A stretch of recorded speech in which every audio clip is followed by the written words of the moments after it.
Alors nous sommes le samedi 27 septembre 2014, nous sommes de retour à Toulon. J'ai quelqu'un à côté de moi, je vais lui demander de se présenter. Bonjour. Bonjour, je m'appelle Évelyne Mossard, je suis toulonnaise de naissance, j'habite toujours Toulon. Je présente mes ouvrages qui traitent essentiellement de Toulon, illustrés en carte postale. Alors je rappelle, ça tombe sous le sens d'ailleurs, que nous sommes à la fête du livre de Toulon, édition 2014. Nous sommes sur la place d'Armes et si je me suis arrêté sur votre stand, c'est qu'effectivement il y a des choses qui m'ont donné envie de m'arrêter à ce stand, tout simplement. Je vous remercie, c'est toujours passionnant pour un auteur de savoir qu'il est remarqué et qu'il est regardé par le public et par les professionnels. Exactement. Alors on va donc parler déjà du nombre d'ouvrages qui sont sortis, le nombre et puis surtout la date du premier, parce que vous me l'avez dit juste avant qu'on commence et je dois dire que j'en suis encore, c'est encore l'étonnement pour moi. Oui, écoutez, je suis à mon 4e livre. Le premier est sorti en 2012, c'est Toulon sous la Troisième République, aux éditions Alain Sutton. Le deuxième, c'est Toulon port de guerre, donc qui a beaucoup intéressé la partie maritime et coloniale de la population toulonnaise.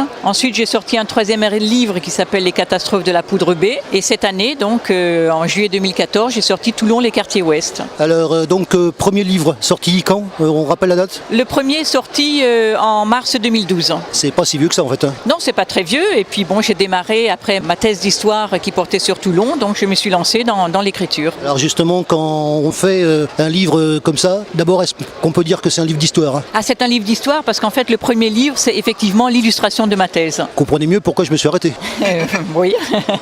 Très bien, donc on parle effectivement d'histoire et ce qui nous change d'ailleurs de certains thèmes, genre policier, quoique j'ai rien contre les policiers, je le dis tout de suite. Mais donc on est sur justement un travail et ce genre de travail justement, est-ce que ça nécessite avant d'une part des recherches et un temps de recherche? Une intense recherche déjà pour connaître l'histoire de Toulon, mais aussi après pour pouvoir illustrer ce que j'ai trouvé comme information, illustré en carte postale. Donc il faut trouver les cartes postales qui correspondent et on ne trouve pas forcément tout, donc on fait avec le matériau que l'on trouve. Exactement, ce premier livre dont on va rappeler le titre. Toulon sous la Troisième République. Ça parle de quoi? Et ça parle de la construction de la Troisième République à Toulon après l'étouffoir de l'Empire, donc la démocratisation des lettres et des arts par les républicains avancés de Toulon. Mais encore, l'arrivée par exemple, l'école publique laïque gratuite et obligatoire, la construction du musée municipal, enfin le musée bibliothèque qui a avenue Général Leclerc, la construction du théâtre de Toulon qui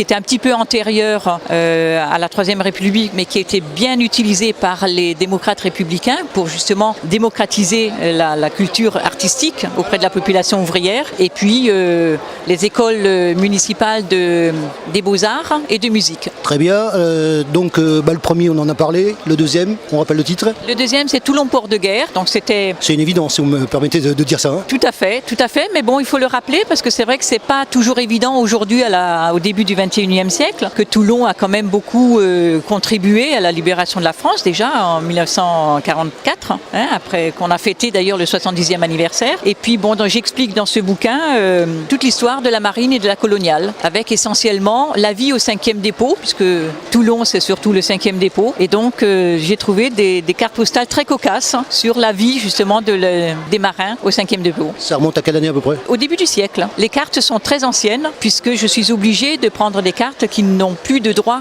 Donc je prends des cartes qui sont du début du siècle où les droits sont éteints. Précision importante, je suis heureux qu'on ait souligné ce point. Le troisième livre? Alors le troisième livre, il est sorti la même année que Toulon port de guerre, c'est Les catastrophes de la poudre B. Je l'ai sorti parce que je voulais absolument le présenter à la Tall Ship Regatta qui a eu lieu donc l'année dernière. Je m'en souviens très bien, j'ai interviewé donc le responsable de l'association. Ah d'accord.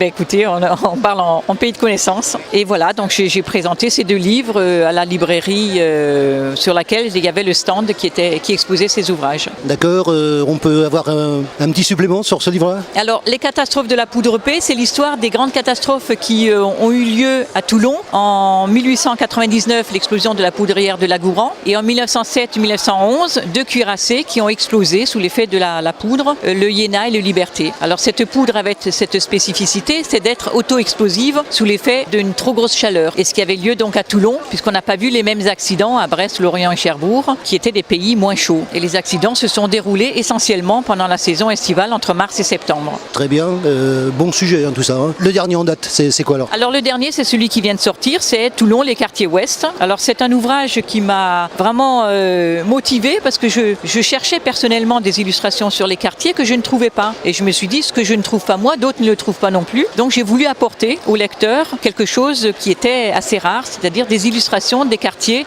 du siècle dernier. Voilà, donc il y a toute une liste de quartiers. Il y en a 33 pour les quartiers ouest. Le prochain sortira l'année prochaine, ce sera les quartiers est. Ah d'accord. Et après, donc je l'explique dans l'introduction, je vais faire une trilogie. Ça va être les quartiers du centre. Alors vous participez donc justement à cette fête du livre 2014, puisqu'on est, on est dedans actuellement. Donc enregistrement qui a lieu le samedi, je le rappelle. C'est la première fois que vous participez à cette fête du livre? Non, j'étais déjà en 2012 et 2013 pour les autres ouvrages. Dont on a parlé? Les précédents ouvrages dont on a parlé, exactement. Ah ben c'est très bien. Alors on termine sur le prochain. Le prochain ce sera les quartiers est. Les quartiers est, exactement. Donc tout ce qui est de Ciblas, des Lys jusqu'à la Valette et jusqu'à la mer. Donc Saint-Jean-du-Var, le Mourion, le Cap-Brun, la Palace, Brunet, etc. On va parler aussi des livres qui sont donc justement juste à côté, puisqu'on peut en parler aussi. Vous voulez m'en dire un petit mot? Eh bien, ce sont des livres qui sont proposés et réalisés par l'Académie du Var. Donc, je suis membre de l'Académie du Var. Ça tombe bien, pour ça que je vous le demande d'ailleurs. Tout à fait. Donc, j'ai participé à l'entrée de Toulon dans la Première Guerre mondiale, 1914-1915. Et vous avez un excellent ouvrage qui est une somme de recherche sur le quartier du Mourion. Donc, qui mérite véritablement qu'on le mette en exergue parce que c'est un livre superbe. Ah oui, ça je vous garantis, on passe, on le remarque, c'est sûr. Tout à fait. Je suis bien content parce que ça mérite d'être vu. Et tout le monde devrait l'avoir. Enfin, tous ceux qui habitent au Mourion devraient avoir ce livre chez soi.